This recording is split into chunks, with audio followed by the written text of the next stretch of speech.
नमस्कार, राष्ट्रपोस्ट से मैं पवन केसवानी। छत्तीसगढ़ की राजनीति में गजब का ही खेला चल रहा है।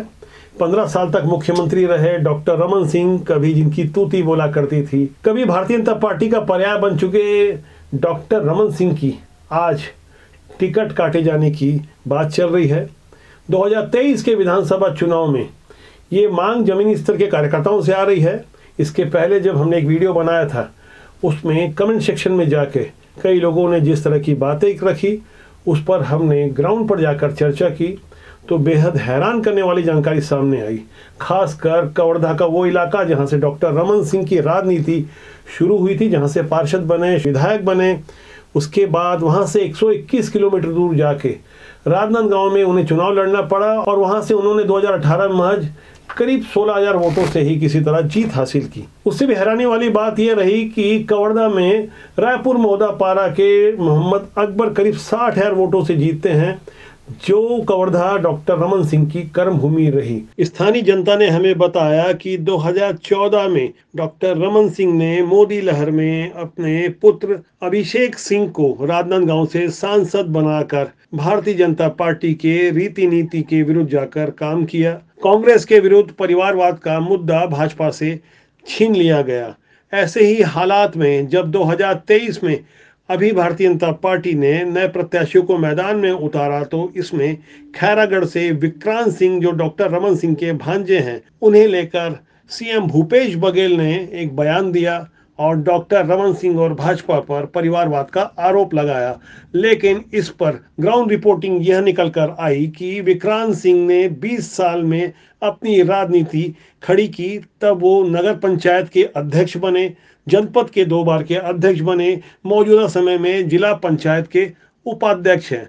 ऐसे में ये रिश्तेदारी परिवारवाद के मामले में फिट नहीं बैठती। दरअसल 2023 में जिस तरह से भारतीय जनता पार्टी नए कलेवर और तेवर के माध्यम से खुद को प्रस्तुत कर रही है, वहां से एक संदेश देने की कोशिश हो सकती है कि यदि डॉक्टर रमन सिंह को चुनाव नहीं लड़वाया जाता है तो जनता में मैसेज जाएगा कि वो मुख्यमंत्री के दावेदार या उम्मीदवार नहीं है, जिनके नेतृत्व में 2018 में भाजपा को महज 15 सीटें मिली। छत्तीसगढ़ की मौजूदा राजनीति पर यदि गौर करें, भारतीय जनता पार्टी के नए अध्यक्ष और उनकी टीम के दूसरे पदाधिकारी राज्य सरकार पर जब जब हमला बोलते हैं, तो हमले का जवाब डॉक्टर रमन सिंह के कार्यकाल से और डॉक्टर रमन सिंह की व्यक्तिगत छवि को लेकर किया जाता है।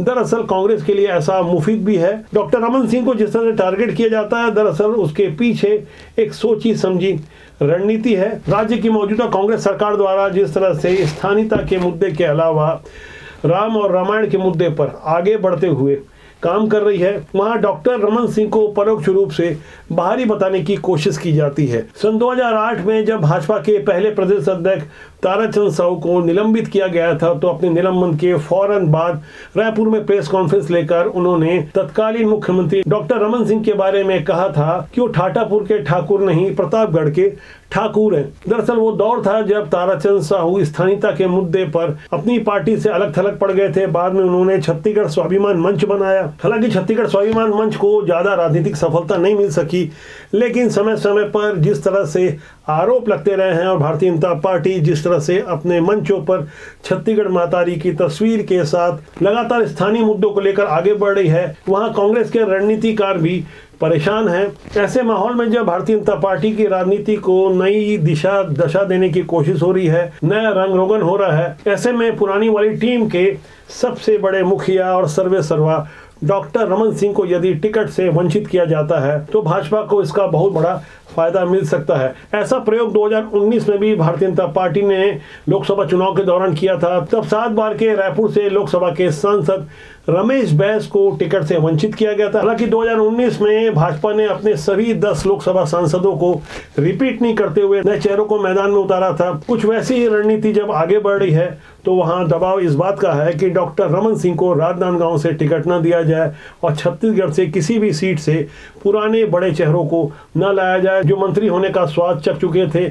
ऐसे में बृजमोहन अग्रवाल जैसे दूसरे नामों पर कहीं ना कहीं पेच अटक जाता है। फिलहाल भारतीय जनता पार्टी इस पर क्या करती है? ऐसे में अब प्रश्न खड़ा होता है कि यदि डॉक्टर रमन सिंह को टिकट से वंचित किया जाता है और लोकसभा वाला फार्मूला विधानसभा में आजमाया जाता है, तो क्या पुराने वाले नए वालों को बर्दाश्त कर पाएंगे? जमीनी हकीकत को समझने के लिए पुराना देसी फार्मूला अपनाया गया, स्थानीय स्तर पर सर्वे किया गया, कोई प्राइवेट सर्वे नहीं बल्कि कार्यकर्ताओं की राय ली गई, जिम्मेदार पुराने उपेक्षित लोगों की भी पूछ परख बढ़ी और यह निष्कर्ष निकालने की कोशिश हुई कि किस हद तक डैमेज किया जा सकता है। ऐसे ही डैमेज कंट्रोल के लिए अनुषंगिक विचारधारा वाले दूसरे संगठनों को भी काम पर लगाया गया है। इतना ही नहीं, अब की बार अनुषंगिक संगठनों को भी पर्याप्त जगह मिलने वाली है। उन नए नामों में कई हिंदूवादी चेहरे होंगे, समान विचार के अन्य संगठन जो राष्ट्रीय स्वयंसेवक संघ से कहीं न कहीं जुड़े हैं, उनकी ओर से भी कुछ दावेदारी सामने आ रही है। हालांकि जब तक दूसरी सूची सामने नहीं आ जाती